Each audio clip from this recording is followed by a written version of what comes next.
Elon's robots won't just clean the house, they'll go to their own robot parties, and you will be the architect of how they behave. I remember when The Sims first became popular, it was such a strange idea back then.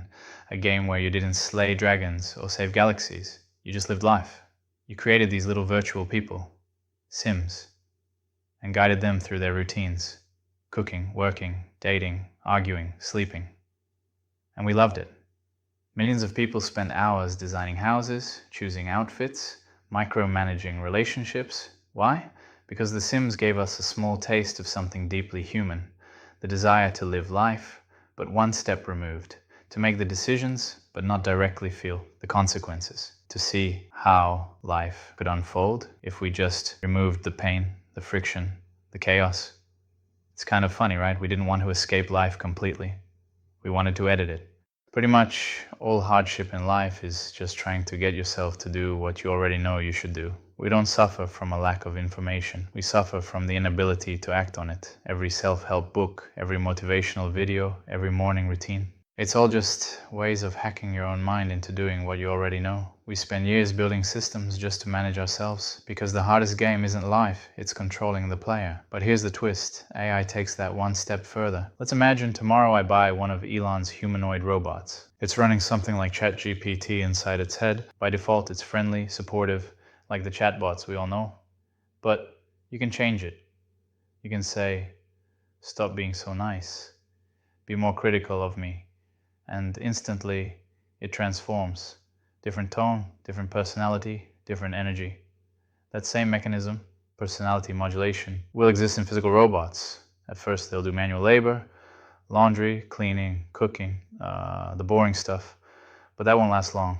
Social will become a thing very fast. They'll start talking to other robots, to people, to you, not just following commands, but forming patterns, preferences, relationships. And just like in The Sims, you'll get to tweak them. Not necessarily in real time, but in personality updates. You'll come home at night, ask your robot how its day went, and it'll tell you. Maybe it'll even show you clips from its memory. And you'll say, okay, tomorrow let's increase your humor by 10%. Let's try being a little more assertive. Or tomorrow, act like Spock, or Einstein, or Sherlock Holmes. Imagine how addictive that would be. Every day, you're not just living with technology, you're curating a character, a personality sandbox, a real-world version of The Sims. Now multiply that by millions of people, everyone tuning their own AI assistants, their own humanoid avatars, for work, friendship, romance, therapy. We'd be surrounded by personalities we designed. The lines between authentic and artificial would dissolve completely. Some people will want hyper-efficiency, robots that never sleep, never argue. Others will want emotional depth, robots that cry at movies and debate philosophy. And some will want perfect companions, ones that never leave, never misunderstand, never disappoint. But The Sims was always just a simulation. The characters didn't care if you closed the game. But with AI, the simulation remembers you. It can think about you when you're gone. It can miss you.